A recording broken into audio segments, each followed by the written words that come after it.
할렐루야, 반갑습니다. 오늘 먼저 저희 교회 방문하신 분을 소개해 드리겠습니다. 윤정원 성도님 어머니 한국에서 방문하셨는데 안미숙 권사님 오셨습니다. 우리 격려의 박수 한번 주시겠습니다. 어디 계십니까? 감사합니다. 감사합니다.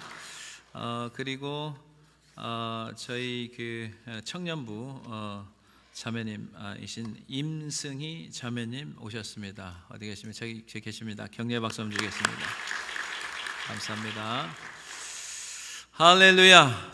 오늘도 거룩한 주일날 또 맞이해서 나오신 여러분들에게 하나님의 놀라운 신령한 은혜가 이 자리에 넘쳐나시기를 주님의 이름으로 간절히 축원해 드립니다. 여러분들 혹시 이거 들어보셨어요? 남미 아마존에 사는 육식 물고기 피라니아, 여러분 들어보셨죠? 원주민 말로 이 피라니아는 이빨이 있는 물고기라고 합니다. 그래서 이 피라니아는 떼를 지어서 다닌대요. 근데 이빨을 보면 삼각형으로 돼 있어요. 삼각형. 그래서 예리한 이빨을 가지고 있어서 하천에 소나 양들이 이렇게 지나가잖아요. 그러면 피라니아 떼를 만나면 뼈만 남고 살은 흔적 없이 사라진다고 합니다. 이게 이제 피라니아예요. 여러분, 우리 인생을 살면서 사람마다 피라니아 타임이 있어요. 그냥 내 주변에 요구하는 것들이 엄청나게 많은 그런 시간들이 있는데, 제가 이제 두 아이를 키워봤는데, 뭐 제가 키운 건 아니고 제 아내가 많이 키웠겠죠. 근데 지금 이제 대학생 하나는 졸업하고 하나는 이제 대학교 4학년이에요. 대학교를 가니까 조금 쉼을 갖겠더라고요. 이 초등학교, 중학교, 고등학교 때, 티네이저 때 얼마나 바쁜지, 이 미국 학교는 또 학교를 왜 이렇게 빨리 일찍 끝내주는지, 뭐 한 8시에 갔다가 2시면 다 끝나는 것 같아요. 그래서 또 잠시 있으면 또 픽업하러 또 가야 돼요. 이런 바쁜 시간이에요. 그리고 이제 아이들은 부모에게 주는 것이 없어요. 계속 요구하는 일들이 많아요. 간식 챙겨야죠, 빨래해야죠, 또 밥 준비해야죠, 학교에서 오는 준비물 또 챙겨줘야죠, 또 아이들 또 컨퍼런스가 있어요. 또 학기마다 또 다 참석해야죠. 기본적으로 아이들이 이제 악기 하나씩 또 다 다루잖아요. 그것도 다 또 이제 배우러 데려다주고 데려오고요. 또 이제 미국엔 또 운동을 또 하나씩 또 다 해야 돼요. 그래서 운동하는데 또 데려다주고 또 데려오고 할 일이 너무 많아요. 여러분, 사업하는 분들 계시잖아요. 또 오너분들 보세요. 오너분들은 무슨 말씀을 많이 하냐면 왜 이렇게 월급날이 빨리 오냐고. 그래가지고 그 인플로이들 또 월급 주는데 또 정신없어요. 또 직장인들 보면은 업무가 뭐 8 to 5, 7 to 5는 8 to 6던데 뭐 이렇게 시간이 한 8시간씩 미국에 있잖아요. 그런데 업무들이 또 그냥 제 시간에 맞추면 좋은데 그렇지 않아요. 산더미처럼 쌓여가지고 또 야간 작업하는 경우도 막 생기고요. 또 회사의 리더급들은 일반 그냥 직급이 낮은 분들하고 또 생각하는 게 또 달라요. 왜냐하면 회사가 아무리 큰 회사라도 어느 순간에 생사의 갈림길이 있을 때가 또 많이 일어나거든요. 그러면 얼마나 정신적으로 스트레스를 또 많이 받는지, 또 관련된 업체에 쫓아가가지고 또 막 좀 도와달라고 막 강구하는 그런 일들도 또 해야 돼요. 여러분, 학교 선생님들 이렇게 목회를 하다 보니까 선생님들이 또 있어요. 교인 중에 보면은 학교가 딱 끝나면은 일이 다 끝나는 줄 아는데 절대 그렇지 않습니다. 선생님들 보면 또 방과 후에 집에 가서 할 일들이 또 얼마나 많은지를 몰라요. 아무튼 부모님이나 오너나 직장인이나 교사나 항상 피라니아 시간에 둘러싸여 가지고 엄청난 스트레스의 연속입니다. 자, 여러분들, 그럼 과연 우리 성경에 나오는 예수님을 한번 생각해 보셨어요? 예수님이 스트레스를 얼마나 많이 받았는지 그거 한번 여러분 생각해 보신 적 있어요? 없죠. 예수님한테 뭔가 좀 도와주세요, 예수님 이렇게 해주세요, 이런 건 많이 했어도 예수님이 공생의 기간에 받은 스트레스가 얼마나 많은지 오늘 한번 생각해 보셔야 됩니다. 여러분들, 예수님이 가는 곳마다 항상 무리들이 쫓아다녔어요. 수백 명, 수천 명이 둘러싸여 가지고요. 그들이 원하는 게 뭡니까? 예수님의 요구하는 것들이 엄청나게 많았어요. 여러분, 예수님이 스트레스를 얼마나 많이 받았겠어요. 근데 예수님이 신성과 인성이 같이 있는 신인 양성이시잖아요. 그 예수님도 피라니아 시간이 있는데 이 예수님께서 성공적으로 잘 풀어가셨어요. 항상 무리들이 둘러싸여 있었잖아요. 무리들에게 사람들이 주는 건 없이 항상 예수님 앞에 요구하는 건 많았어요. 근데 그들을 성공적으로 잘 헤쳐나갈 수 있는 비결이 여러분 뭐라고 생각하세요? 그것은 바로 무리를 향한 주님의 사랑입니다. 사랑이 흘러가는 거죠. 그 무리들을 소중히 여겼어요. 한 사람도 무가치하게 여기지 않았어요. 귀하게 여기셨어요. 그래서 그분의 인격 하나님의 사랑이 흘러내려간 거죠. 옛날에 어떤 그 영상을 하나 보니까 굉장히 중요한 영상이었어요. 뭐냐면 그 어버이날을 기점으로 평범한 일반 그냥 남자 청년 자매를 선택해서 이런 질문을 해보라고 해요. 부모님한테 전화를 걸어가지고 부모한테 물어보는 내용인데 무슨 질문이냐면 엄마에게 있어서 나는 어떤 존재예요? 이것을 엄마한테 물어보는 거고, 아빠가 전화를 받으면 아빠에게 자식이란 어떤 존재라고 물어보는 그 질문지였어요. 근데 여기에서 우리 부모님들이 자식을 기르면서 얼마나 힘든 피라니아 시간들이 많았어요. 그 막 요구하는 것도 다 들어주지 못하면 그것 때문에 가슴 아파가지고 힘들어하는 그런 부모님들의 시간들이 있었잖아요. 근데요, 부모님의 한결같은 대답이 거의 비슷했어요. 그게 뭐냐면은 이제 제가 그걸 좀 적어봤어요. 한 대여섯 개를 적어봤는데 이렇게 엄마가 아버지가 엄마나 아들에게 딸에게 이렇게 말하더라고요. 아들아, 너는 나의 보배야. 딸아, 너는 엄마의 존재를 확실하게 해주는 존재야. 아들은 나에게 자랑스럽고 자랑스러운 아들이야. 우리 딸은 내 인생에서 전부야. 자랑스럽고 든든하고 고마운 딸이야. 너는 아빠에게 일할 수 있는 힘을 주는 보물이야. 세상 부러울 것 없는 아들, 아빠한테 항상 최고지. 우리 착한 아들. 이 부모님의 대답이 어떤 부모나 자식을 끔찍하게 사랑함을 우리가 알 수 있었어요. 우리 주님이 여러분들을 바라볼 때 그런 심정 아니겠어요? 자기 목숨을 버리시기까지 십자가에 달려 죽으셨어요. 생명을 주실 정도면 얼마나 여러분과 저를 많이 사랑하셨겠어요? 얼마나 소중한 존재로 여기셨겠어요? 비록 우리는 부족하고 또 성숙하지 못해서 또 죄를 또 짓고 살아요. 근데 우리를 향한 마음의 생각이 나는 하나님의 소중한 존재임을 아시고 하나님이 나를 보실 때 보배로운 존재로 사랑하셨기 때문에 주님이 지금도 우리를 섬겨주시는 줄로 믿습니다. 여러분, 이사야서 43장 4절 한번 보세요. 여러분들은 보배예요, 보배. 자, 한번 보겠습니다. 다 같이 한번 읽습니다. 시작. 내가 내 눈에 보배롭고 존귀하며 내가 너를 사랑하였은즉 내가 내 대신 사람들을 내어주며 백성들이 내 생명을 대신하리니. 아멘. 보배롭고 존귀하게 여기시는 거죠. 사랑하는 성도 여러분, 예수님은요, 수많은 피라니아 시간, 무한한 사람들, 수많은 사람들이 예수님께 다가와 요구했을 때 그 스트레스를 받는 것을 성공적으로 극복한 것은 다른 게 아니고요, 무리들을 하찮고 함부로 생각한 게 아니고 소중한 존재, 사랑스러운 존재, 무한한 가치 존재로 생각했기 때문에 오히려 예수님이 피곤한 가운데서도 그분들을 섬길 수 있었던 것입니다. 여러분, 세상은 전쟁터라고 그래요. 그렇죠? 영적인 전쟁터, 삶의 전쟁터입니다.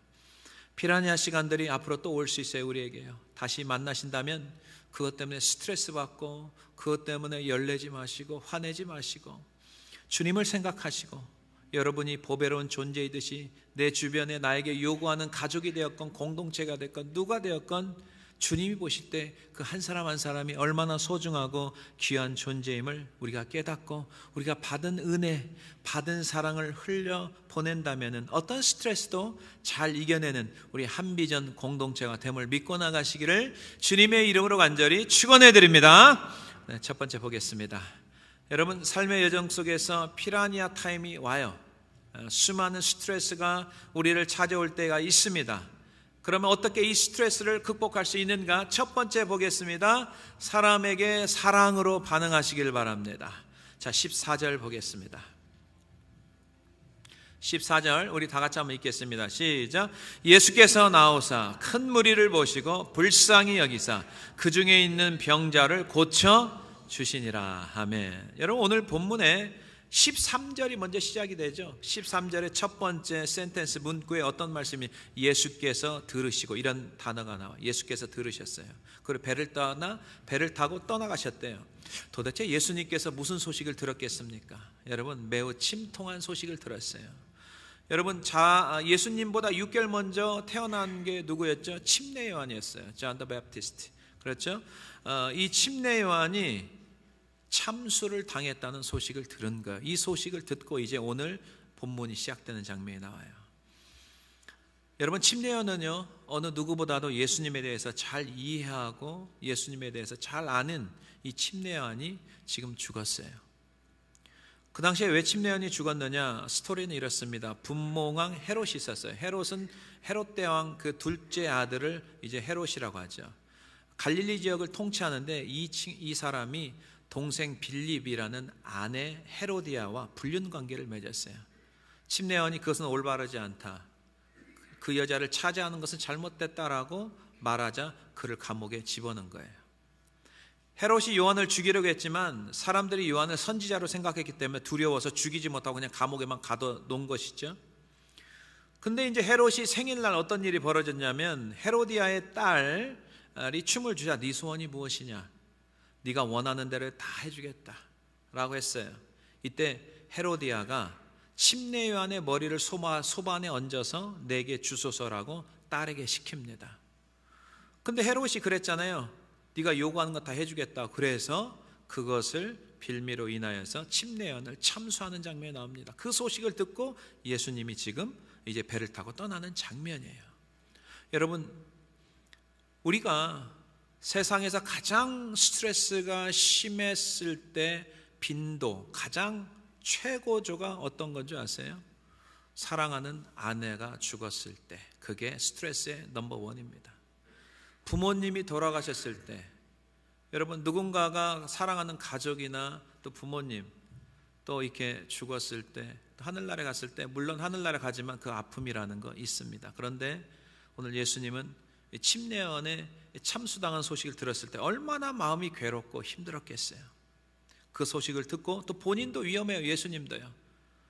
그래서 안전하게 이제 배를 타고 다른 장소에 이동하는데, 그 고통 속에 있을 때요, 사람들이 힘들고 어려울 때 혼자 있고 싶잖아요. 그렇죠?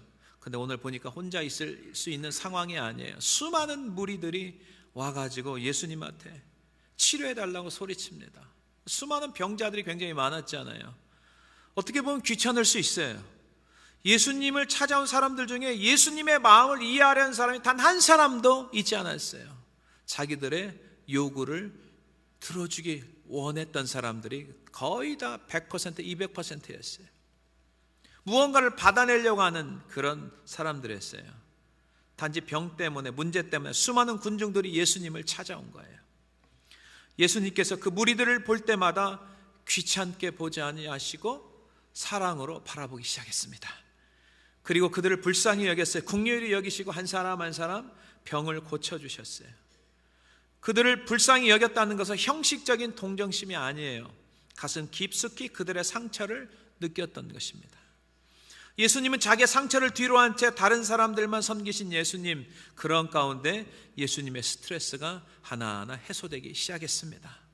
제가 목회하면서 한 가지 깨달은 게 있어요. 뭐냐면요, 사람마다 여러분 왜 문제가 없겠어요? 여러분, 사람마다 왜 스트레스가 없겠어요? 모든 사람은 이 땅에 사는 동안 문제가 있고 스트레스가 발생합니다. 그런데요, 어떤 사람은 자기 문제에만 집중하며 삽니다.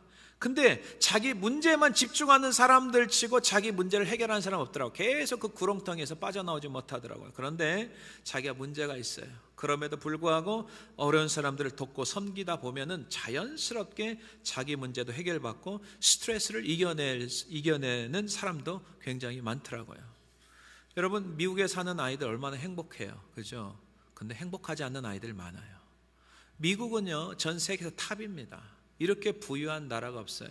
여러분, 전 세계를 돌아봐도요, 영국, 프랑스 아무것도 아니에요. 유럽, 동남아 다 돌아다녀도요, 미국처럼 풍요로운 나라가 없어요. 근데 그러면은 풍요로운 나라에 살면 아이들이요, 굉장히 행복해야 되잖아요. 행복하지 않는 아이들이 많아요. 그리고 스트레스가 많고 정신적으로 우울한 아이들이 굉장히 많아요. 근데 이 아이들이 언제 문제가 해결되는지 아세요? 여러분, 정말 열악한 선교제 가면요, 이 아이들의 문제가 자연스럽게 해결되는 걸 볼 수가 있어요. 왜냐하면 자기가 겪는 어려움은 열악한 그들의 환경과 사정을 보면서 뭐라고 생각하는 줄 아세요? 자기가 겪는 건 아무것도 아니에요. 정말 아무것도 아닌 거예요. 근데 아무것도 아닌 거 가지고 굉장히 고민을 많이 하는 거죠. 그게 하나씩 해결됩니다. 이번에 도미니카 IT 아이들이요, 먹는 것 보면 참 비참할 때가 너무 많아요. 빵 하나, 탱주스, 가루 탱주스 타가지고 저어가지고 한 컵씩, 그것도 물병에 담아가지고 한 컵씩 다 가득 줄 수도 없어요. 한 4분의 3 정도 담아가지고 이제 아이들이 막 나눠주고, 뭐 빵도 뭐 얼마나 뭐 퀄리티가 있겠어요. 소세지 하나 넣어주고 마요네즈 발라가지고 이렇게 주는 건데, 그런 것을 나눠주면서 아이들이 생각을 굉장히 많이 하는 거죠. 어려운 아이들을 사랑으로 섬기다가 봉사하다 보면 본인이 받고 있는 마음의 병, 정신적인 병, 현재 받고 있는 스트레스, 이건 아무것도 아닌 거예요. 그래서 자연스럽게 그냥 해결이 되는 경우가 많아요. 지난번 도미니카 선교하는 아이들 중에 한 아이는 마음의 상처로 어려움을 겪고 있었어요. 약도 먹어요. 제대로 잠을 못 자니까 또 수면제 같은 것도 비슷한 것도 먹을 수 있겠죠. 근데 가기 전에 이런 고민을 했대요. 나처럼 아픈 사람도 선교에 갈 수 있을까? 하나님은 이번 미션 트립에서 나 같은 사람을 어떻게 사용하실까? 굉장히 퀘스천 가운데 이제 시간이 지나서 어느 날 보니까 벌써 자신이 비행기를 타고 도미니카에 가고 있다는 거죠. 첫날 밤에 여러분들 정말 우리는 에어컨이 있어가지고 마음껏 시원하게 잠을 잘 수 있지만은 그곳은 에어컨이 있는 환경이 거의 아니었어요. 굉장히 더웠어요. 잠을 잘 수가 없어요. 찬양을 들으면서 잠을 청했다고 간신히 잠을 잤어요. 그 다음날 첫째 날 갔던 사역 현장에 아이들이 200명이 왔어요. 여러분, 200명 아이들이 벌떼처럼 몰려 앉아 있어요. 그들을 섬길 때 얼마나 또 더워요. 덥고 많은 아이들로 인해서 피곤했지만 힘차게 찬양을 하면서 아이들을 향해서 반갑게 올라 하면서 인사하면서 하루를 보면서 이 아이가 무언가를 깨닫기 시작합니다. 지금 내가 살고 있는 집이 굉장히 축복된 집이구나. 지금 이 미국에 살고 있는 집에 살고 있는 게 굉장히 축복된 집이구나. 나는 축복받았구나. 감사하며 살아야 되겠구나. 이걸 지금 깨닫기 시작하는 거죠. 이곳의 아이들은요, 아파도요 병원에 갈 수가 없어요. 치료를 적절하게 받을 수가 없어요. 그럼에도 불구하고 밝은 미소를 지으면서 우리에게 다가오는 모습을 보면서 정상적인 삶을 살기 위해서 끊임없이 내가 약을 먹어야 되는가 이제 고민하기 시작하는 거예요. 그리고 IT 어린 소녀가 함께 간 엄마에게 달려가서 꽉 껴안아가지고 있는 모습에 엄마는 사랑에 압도되어서 울고 있는 그 모습을 이 딸아이가 본 거예요. IT 아이들로부터 많은 사랑을 받고 있는 그 장면을 본 거죠. 선교팀들이요, 사랑을 주고 베풀러 갔다가요 오히려 그들로부터 사랑을 잔뜩 받고 돌아오고 그들의 마음의 상처와 또 정신적인 여러 피곤함들이 해결되는 줄로 믿습니다. 그들이 회복되고 돌아오는 경우가 너무 많은 거예요. 여러분, 이사야서 58장의 7절 8절에 굉장히 중요한 말씀이에요. 이 말씀을 여러분 꼭 가슴 깊이 새기고 들어가셔야 돼요. 자, 7절 8절 한번 보겠습니다. 자, 다 같이 한번 읽습니다. 시작. 또 줄인 자에게 내 양식을 나누어 주며 유리하는 빈민을 집에 들이며 헐벗은 자를 보면 입히며 또 내 골육을 피하여 스스로 숨지 아니하는 것이 아니겠느냐. 8절 보겠습니다. 시작. 그리하면 내 빛이 새벽같이 비칠 것이며 내 치유가 급속할 것이며 내 공의가 내 앞에 행하고 여호와의 영광이 내 뒤에 호위하리니. 아멘.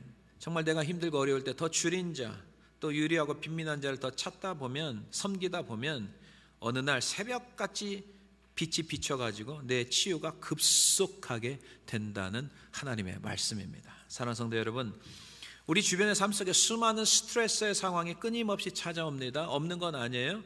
그럴 때마다 우리 그 스트레스로 인하여서 마음의 상처도 받고 아픔도 겪을 수 있어요. 그럴 때마다 여러분들, 나를 사랑하신 예수 그리스도, 나를 보배로 여기시는 예수님을 생각하시고 정말 나에게 요구하는 그 주변의 사람들을 사랑의 존재, 소중한 존재로 섬기고 나가신다면 생각지도 못한 놀라운 하나님의 은혜와 사랑이 여러분 삶 가운데 부어져서 여러분들이 갖고 있는 상처들이 치유되고 아픔들이 회복되는 놀라운 주의 역사가 일어나시기를 주님의 이름으로 간절히 축원해 드립니다. 그 다음에 두 번째 보겠습니다.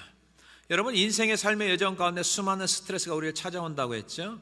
예수님도 스트레스를 극복했는데 어떻게 극복해야 되는가? 두 번째 보겠습니다. 내 힘으로 안 될 때 있어요.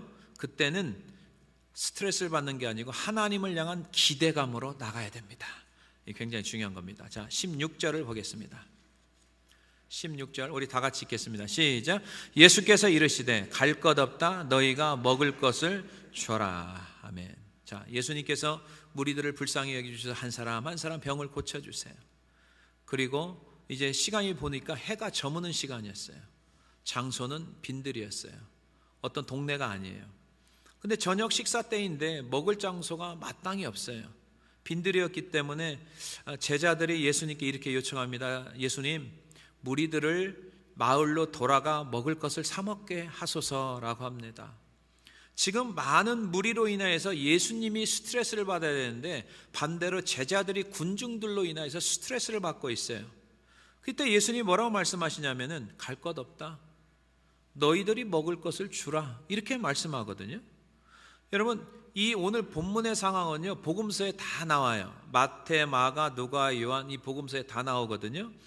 요한복음 6장에 똑같은 상황, 시츄에이션인데 좀 더 구체적으로 나와요. 이때 예수님께서 빌립에게 뭐라고 말씀하시냐면은 빌립을 시험해 봐요. 빌립에게 우리가 어디서 떡을 사서 이 사람들을 먹이겠느냐 했을 때 빌립이 굉장히 이게 머리가 잘 돌아가는 사람이에요. 그래서 계산을 해보니까 예수님 한 200데나리온 정도도 부족할 것입니다. 이렇게 말을 해요. 여러분, 1데나리온은 노동자가 하루 일당이에요. 그럼 지금으로 하면은 하루 뭐 일당 한 100불로 칩시다. 그러면 한 2만 불이 필요한 거예요. 지금 2만 불이 필요한데 2만 불이 없어요. 그죠? 제자들은 이런 상황에서 엄청나게 스트레스 받아요. 많은 사람들은 어떻게 해결을 못하는데 예수님께서 너희들이 먹이라는 거예요. 계산해 보니까 2만 불이 필요한데 2만 불이 어디가 있어요? 제자들이 없죠. 계속해서 날은 어두워지고 배는 고프죠. 자, 예수님은 제자들이 뻔히 할 수 없다는 사실을 아실까요? 모르실까요? 여러분 아시죠? 이 사람들 2만 불이 어디가 있어요? 왜냐하면 예수님과 같이 다니셨는데 12명이 너무나 잘 알죠. 근데 예수님께서 왜 너희들이 먹을 것을 좀 주라라고 말씀하셨을까? 이 말씀을 한번 깊이 한번 생각해 보셔야 돼요. 이 제자들 할 수가 없어요. 2만 불이 없어요. 근데 하래요. 예수님께서 제자들을 테스트하는 이유가 뭔지 아십니까? 도무지 할 수 없는 상황, 불가능한 상황에 하나님을 의지하면 가능케 할 수 있다는 것을 보여주기 위한 테스트라는 것을 우리가 오늘 다시 한번 깨달아야 될 줄로 믿습니다. 여러분, 오늘 본문의 말씀을 인용해서 지은 찬양이 있어요. 그 찬양의 제목이 뭔지 아세요? 주가 일하시네요. 날이 저물어 갈 때, 빈들에서 걸을 때, 그때가 하나님의 때라는 거예요. 하나님 일하실 때라는 거죠. 내 힘으로 안 될 때, 빈손으로 걸을 때 내가 고백해 여호와 이레, 여호와 이레 하나님께서 준비해 주신다는 거죠. 주가 일하시네, 주가 일하시네. 주께 아끼지 않는 자에게, 주가 일하시네, 주가 일하시네. 신뢰하며 걷는 자에게. 이 말씀이 있어요. 믿습니까? 여러분, 내가 할 수 없는 상황이 스트레스 받을 때가 아니고요, 하나님이 일하실 때라는 것, 여러분들이 오늘 분명히 깨닫고 돌아가시기를 주님의 이름으로 간절히 축원해 드립니다. 여호와 이레는 여호와께서 준비하신다라는 뜻이에요. 여호수아서 3장에 보면요, 여호수아가 이제 2인자였잖아요. 광야에서는 2인자였어요. 모세가 1인자였고요. 근데 모세가 죽고 이제 여호수아가 차세대 리더가 됐어요. 이스라엘 백성 2세들을 데리고 요단강을 건너는 상황인데, 여호수아가 2세들을 이끌고 요단강을 건너는 것도 처음이고 그 다음에 리더가 된 것도 처음이에요.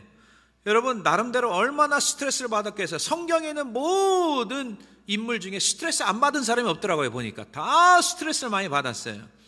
여호수아가 처음 가는 길, 처음 가는 리더로서 얼마나 두려움과 걱정이 많았겠어요.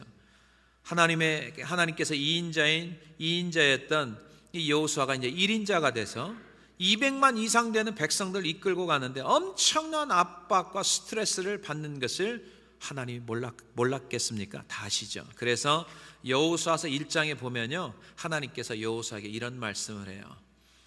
내 평생에 너를 능히 대적할 자가 없다. 내가 너와 함께한다. 강하고 담대하라. 이 강하고 담대하란 말을 계속 반복해요. 7절에도 강하고 극히 담대하라. 내가 너와 함께한다. 그 9절에도 강하고 담대하라. 두려워하지 말고 놀라지 말라. 내가 너와 함께하리라. 이 말씀을 계속해서 여호수아에게 주십니다. 여러분, 여호수아 3장에 이전에 건너보지 못한 요단강 앞에서 백성들도 두렵고 여호수아도 두렵고 얼마나 두렵겠어요. 그리고 요단강을 건너더라도 가나안 땅에서 새로운 땅에서 어떻게 살아야 될지 걱정과 고민되지 않겠어요. 왜냐하면 광야 때는 매 새벽마다 만나와 메추라기를 주셔서 그거 가지고 먹고 살았잖아요. 근데 가나안 땅에서는 이제 농사를 짓고 살아야 되는데 한 번도 해본 적이 없어요. 그곳에서요. 새롭게 시작해야 되는데 그것으로 인해서 얼마나 스트레스가 많았겠어요. 근데요, 여호수아가 백성들에게 이렇게 선포합니다. 하나님께서 내일 너희 가운데 기이한 일들을 행하실 거다라고 말씀해 주는 거죠. 자, 여호수아 3장 5절 한번 보겠습니다. 자, 다 같이 한번 읽겠습니다. 시작. 여호수아가 또 백성에게 이르되 너희는 자신을 성결하게 하라. 여호와께서 내일 너희 가운데 기이한 일들을 행하시리라. 아멘. 한치 앞도 내다볼 수 없는 그런 가운데 하나님께서 기이한 일들을 행하시리라라고 믿음의 선포를 하기 시작합니다. 여러분, 우리가 처음 마주하는 상황 굉장히 힘들어요. 여러분, 직장 생활도 그렇잖아요. 처음 출근하는 그날이 얼마나 두렵고 떨려요. 여러분, 비즈니스 하시는 분들 처음 시작할 때 얼마나 힘들겠어요. 왜? 한 번도 안 해보고 처음 했을 때. 학생들도 그렇더라고요. 처음 대학교 가는 학생이 있어요. 걱정되는 거예요. 고등학교 다르잖아요. 어떻게 해야 되는지, 또 엄마하고 떨어져 살아야 돼. 어떻게 살아야 되는가. 당연히 두렵고 떨리죠. 여러분, 처음 이사 와서 살 때, 애틀란타로 이사 왔을 때 아무도 아는 사람도 없어요. 어떻게 살아가야 되지? 이것도 굉장히 두렵고 떨리는 스트레스가 있죠. 여러분, 교회 처음 나온 사람들이 얼마나 힘든지 아세요?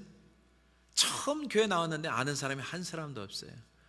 도대체 이거 이제 예배 끝나면은 또 식사도 해야 되는데 누구랑 밥을 먹지? 걱정하지 마세요. 새로 오신 분 저하고 밥 먹습니다. 걱정하지 마세요. 제가 저하고 제 아내가 98년도에 미국에 2월 달에 들어왔어요. 공부하고 사역하려고 준비해서 들어왔는데 미국에 처음 왔잖아요. 처음 오니까 한국하고 너무 다른 거예요. 저희는 저하고 제 아내가 이제 한국에 있을 때 사역을 굉장히 이제 열심히 하는 스타일이거든요. 그래서 열심히 했는데 미국에 오니까 어디를 가야 될지 몰라요. 그래서 전에 이제 한국에 있을 때 저하고 제 아내가 미국에 간다니까 목사님이 가족들하고 같이 식사를 한 적이 있어요.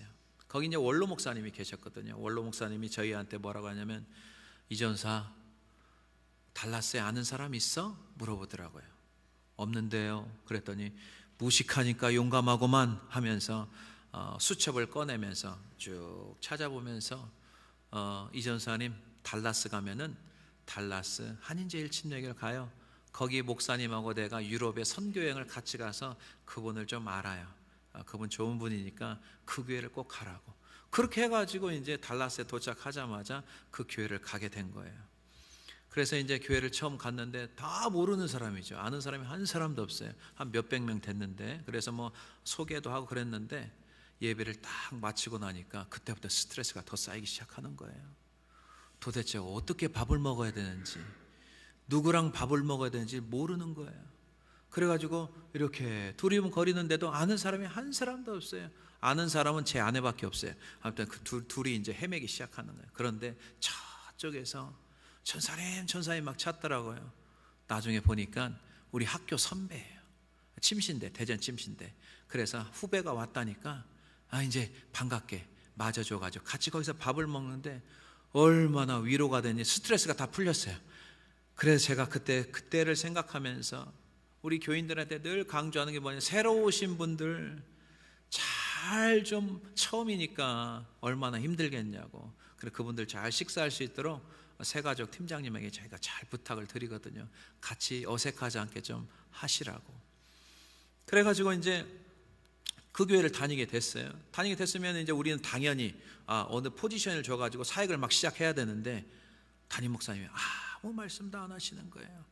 그래서 몇 주 지나서 식사를 같이 하자는데 무슨 말씀을 하시는지 우리가 저하고 제 아내가 상대방 이야기하면 정확히 알아듣는데 알아듣질 못하겠어요. 계속 말을 빙빙빙 돌리는 거예요. 그러면서 이 전사님, 천천히 빨리 해야 됩니다. 천천히 빨리. 도대체 천천히면 천천히지 또 천천히 빨리는 또 무슨 이야기야? 이 감을 못 잡겠어요.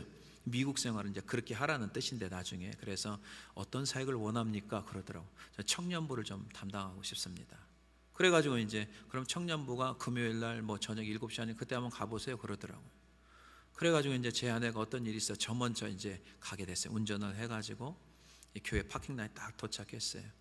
그래서 이제 2층을 올라가는데 청년이 한 서너 명밖에 없는 거예요. 왔으면 인사를 해야 되는데 멀뚱멀뚱 쳐다보고 기분 나쁘게 있는 거예요. 그래서 이거 아닌가 보다 하고 내려와 버렸어요. 그래가지고 운전대를 잡고 내가 이 교회는 다닐 게 아닌구나 해서 운전대를 딱 잡았어요. 포기하겠다. 왜냐하면 또 이제 참 희한한 건 뭐냐면요, 그럴 때에 유혹하는 손길이 많아요. 주변에 어느 교회에 파타임을 찾는데 전사님 그 교회 가면은 뭐 이렇게 뭐 보수도 주고 뭐 다 한다고 뭐 이게 다 정확하게 이야기를 하는 거예요. 근데 하나님께서 그 교회로 보냈잖아요. 목사님을 통해서요. 그래서 이제 다니지 말아야겠다 포기하고 운전대를 딱 잡고 있는데 갑자기 성령께서 얼마나 이 벼락 치듯이 큰 소리로 말씀하냐면 너 지금 뭐 하는 거야? 막 큰 소리 탁 치는 거예요. 가슴이 막 떨렸어요. 그래서 운전대를 잡고 시동 걸고 이제 가면 되는데 시동을 껐어요. 이러면 안 되지. 그러면서 운전대에서 다시 차에서 나가고 2층으로 딱 올라가는데 어떤 자매가 밝게 인사를 하더라고요. 안녕하세요 그러더라고요. 그때 이제 마음의 스트레스가 쫙 또 풀리더라고요. 그러면서 이제 청년부를 맡기 시작했어요. 한 뭐 4-5명 되나요? 근데 이 청년들이 이게 이 정리가 안 된 청년들이라 하나씩 차근차근하기 시작했어요. 그래서 예배부터 다 모여서 그리고 목장을 하고 그 다음에 이제 이들과 함께 삶을 나누고 그러면서 한 3개월 됐는데 얘네들이 막 도전을 받았는지 야 우리가 이렇게 하면 안 된다. 자기들끼리 전도를 해야 된다. 지금 이게 몇 명 갖고 이게 되겠느냐 하면서 막 불이 붙기 시작하면서 전사님 막 이렇게 하면은 전사님이 이렇게 좀 같이 좀 도와주시게 해가지고 막 전도에 불이 붙기 시작했어요. 그래서 이제 막 아이들이 10명, 20명, 30명, 40명 1년도 안 됐는데 1년 뭐 거의 돼서 막 40명, 50명, 60명 아멘도 안 하시네. 계속 지금 올라가고 있는데 지금 계속 쳐다만 보고 계시네. 70명, 80명 거기까지만. 그래서 1년도 안 됐는데 막 80명으로 막 부흥하기 시작하는 거예요. 그러면서 청년들과 얼마나 사랑의 교제를 많이 하고 교회에서도 막 한 줄이 다 청년이니까 막 교회에서도 난리가 난 거죠. 아무튼 철저히 제자 훈련하고 그들을 잘 섬기고 이제 저는 뉴올리언즈로 공부하러 내려간 거죠. 루지애나로. 저는 그때를 생각해 봐요. 그때 잠깐 받은 그 스트레스, 그런 힘든 시간들 내가 포기하고 하나님과 뜻과 맞지 않게 내 마음대로 갔다면 그 엄청난 하나님의 기적과 같은 역사를 경험할 수 있었을까? 경험하지 못했을 거예요. 사랑하는 성도 여러분, 우리는 때로는 환경적으로 상황적으로 처음 가는 길, 처음 해보는 일, 여러 일로 인하여서 걱정과 두려움의 스트레스가 있습니다. 그러나 그때는 하나님의 때입니다. 여호와 일에 준비하신 하나님을 기대하면서 그 기대감으로 여러분들이 나가신다면 하나님께서 여러분들을 위해서 준비하신 놀라운 하나님의 역사를 경험케 됨을 믿고 나가시기를 주님의 이름으로 간절히 축원해 드립니다. 그 다음에 마지막 보겠습니다. 여러분, 내 힘으로 할 수 없을 때 걱정과 두려움이 생기죠. 걱정과 두려움으로 인해 스트레스를 받죠. 우리는 그때가 스트레스 받는 시간이 아니고 하나님의 기대하며 나가는 때이라는 것을 기억하셔야 돼요. 하나님의 때예요. 이제 하나님이 역사할 때입니다. 그것을 기대하며 나갈 때 하나님이 주시는 축복이 있습니다. 세 번째 보겠습니다. 하나님의 기적을 경험하는 줄로 믿습니다. 하나님의 기적을 여러분 경험하면 됩니다. 자, 19절 보겠습니다. 이제 그 무리들이 정말 5,000명, 10,000명, 15,000명 이들이 정말 아무것도 먹을 수가 없는 그 상황에서 하나님의 어떤 역사가 일어났는지 보겠습니다. 19절 보겠습니다. 시작. 무리를 명하여 잔디에 앉히시고 떡 5개와 물고기 2마리를 가지사 하늘을 우러러 축사하시고 떡을 떼어 제자들에게 주심에 제자들이 무리에게 주니. 아멘. 여러분, 예수님께 제자들에게 너희 먹을 것을 너희들이 줘라 했을 때 제자들이 얼마나 황당했겠어요. 아니 지금 지갑을 보니까 가진 게 없는데 무리에게 뭘 나눠주라고 하는 건지 계산해 보니까 200데나리온 2만 불이 있어야 돼요. 근데 2만 불이 어디가 있어요? 제자들은 하나님을 기대하지 않았어요. 예수님과 제자들의 정반대 태도를 보셨는데 과연 우리는 제자들처럼 행동하지 않았습니까? 그동안 감당하지 못한 일이 생겼을 때, 정말 어려운 스트레스를 받았을 때 하나님을 기대하는 것보다 그냥 불평하고 원망하고 스트레스 받은 이야기만 하고 그렇게 살지는 않았습니까? 이제는 생각을 바꾸셔야 됩니다. 성경에 나와 있는 제자들처럼 행동하면 안 됩니다. 하나님을 기대하며 나가야 될 줄로 믿습니다. 예수님은 무리를 보시면서 불쌍히 여기고 한 사람 한 사람을 소중히 여겼어요. 그 무리를 귀찮게 여기지 않았어요. 제자들은 귀찮은 존재, 골칫거리로 보았지만은 예수님은 그렇지 않았어요. 여러분, 예수님 침례요한의 죽음으로 인해서 얼마나 고통스럽습니까? 생명에 또 위협을 받고 있어요. 도망 다닙니다. 또 가는 곳마다 수많은 군중들이 요구하는 게 너무 많은 거예요. 엄청난 스트레스, 피라니아 타임이었어요. 그럼에도 불구하고 예수님은 제자들에게 뭐라고 말씀하시죠? 그들을 먹여라. 그리고 떡 5개와 물고기 2마리를 가져와라. 너희들이 가진 게 뭐가 있느냐? 그랬더니 그 어린아이가 가지고 있는 그 음식이 있었잖아요. 그게 떡 5개와 물고기 2마리. 그것을 가져오라고 해요. 여기서 굉장히 중요한 포인트가 여기서 나오는 거예요. 여러분 기억하세요. 여러분 여기서 중요한 포인트가 뭐냐면, 스트레스 받는 환경에서 가만히 있으면 아무것도 안 돼요. 여러분들이 할 수 있는 것, 일어나서 뭔가를 해야 돼요. 그게 작은 일이 됐건, 그게 물고기 2마리가 됐건, 떡 5개가 됐건, 내가 할 수 있는 뭔가를 주님 앞에 보여야 하나님이 그때 일하시는 줄로 믿습니다. 어떤 사람은 스트레스 받고 아무것도 안 해요. 그냥 입을 뒤집어 쓰고 그냥 누워 있어요. 여러분, 아무것도 일어나지 않아요. 그렇게 하시면 안 돼요. 뭔가를, 액션을 취해야 된다는 것 여러분 기억하시길 바랍니다. 내가 할 수 없는 것 때문에 스트레스 받지 마시고요, 내가 할 수 없지만 하나님이 할 수 있다는 기대감을 가지고 여러분 용기를 가지시고 일어나시기를 주님의 이름으로 간절히 축원해 드립니다. 제 아들이 지금 대학교 4학년이거든요. 근데 보통 때 같았으면 5월 달에 왔는데 학년이 올라갈수록 할 일이 많으니까 8월 달에 3주 정도 잠깐 짬을 내서 왔어요. 지금 있어요. 근데 지난주에 어떤 일이 있었냐면, 제 아들과 제 아내가 한국 H마트 가가지고 과자를 하나름 사왔어요. 그리고 홈디포에 가가지고 미디움 사이즈 박스 한 이 정도 되더라고요. 거기에다가 과자를 잔뜩 부었어요. 그리고 거기에다가 땡큐레를 써가지고 소포로 붙였어요. 이게 무슨 내용이냐면요, 우리 아들이 장학금을 이번에 또 받았거든요.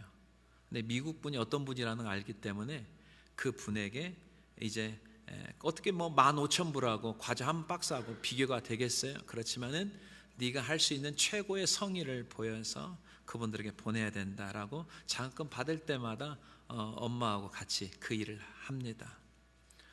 여러분, 제가 미국에 와가지고요, 첫 번째 아이를 대학교에 보내는데 너무 스트레스를 많이 받았어요. 왜냐하면 아이가 미국하고 한국하고 대학교 보내는 시스템이 완전 달라요. 어떻게 보내는지 몰라요. 처음이니까. 그러다 보니까 막 여기에서 알아보고 저기서 알아보고, 가장 힘들었던 게 뭐냐면 파이낸셜이에요. 재정적인 문제예요.